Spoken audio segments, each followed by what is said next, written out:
اگر کوئی جتنا بھی کہے کہ وہاں چلو، اگر آپ نہیں جانا چاہتے اور آپ کا موڈ نہیں ہے تو انکار کر دو، مت جاؤ۔ ویسے بھی ہر جگہ جانے سے آپ کی قدر گرتی ہے، اسی لیے تھوڑا فاصلہ رکھو، ڈسٹینس کو مینٹین کرو، لوگوں سے کم ملو اور ان سے بات چیت بھی کم کر دو، اپنی زندگی میں بیزی رہو، خود کی گروتھ پر فوکس کرو۔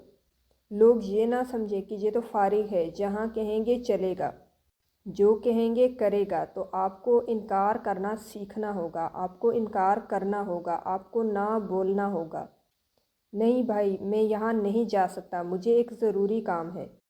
جب آپ انکار کریں گے تو آپ کی رسپیکٹ بڑھتی چلی جائے گی، لوگ یہ سمجھ جائیں گے کہ یہ بیکار نہیں ہے کہ ہر جگہ کہیں گے تو یہ چلا جائے گا، اس کی اپنی زندگی میں بہت کام ہے، یہ ہر کسی سے نہیں ملتا، ہر کسی سے بات بھی نہیں کرتا۔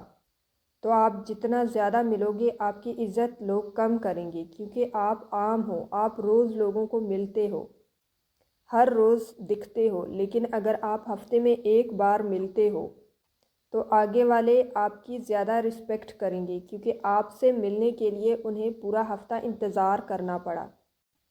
اور جس چیز کے لیے انسان انتظار زیادہ کرتا ہے پھر اس کی قدر بھی زیادہ کرتا ہے۔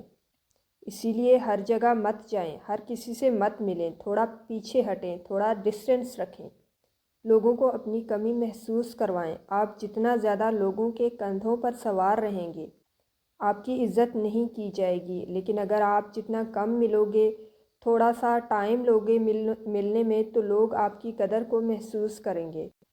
ہر کوئی آپ کو پروٹوکول دے گا۔ آپ نے نوٹ کیا ہوگا کسی بھی ایونٹ میں کچھ لوگ سب سے پہلے آ کر بیٹھ جاتے ہیں لیکن کوئی بھی ان کی عزت نہیں کرتا، لیکن جو لوگ سب سے اینڈ پر آتے ہیں اور سب سے پہلے چلے جاتے ہیں ان کو سب پروٹوکول دیتے ہیں، کیونکہ لوگ جانتے ہیں، سمجھ جاتے ہیں کہ ان کا وقت قیمتی ہے اور ان کی باتیں بھی قیمتی ہیں۔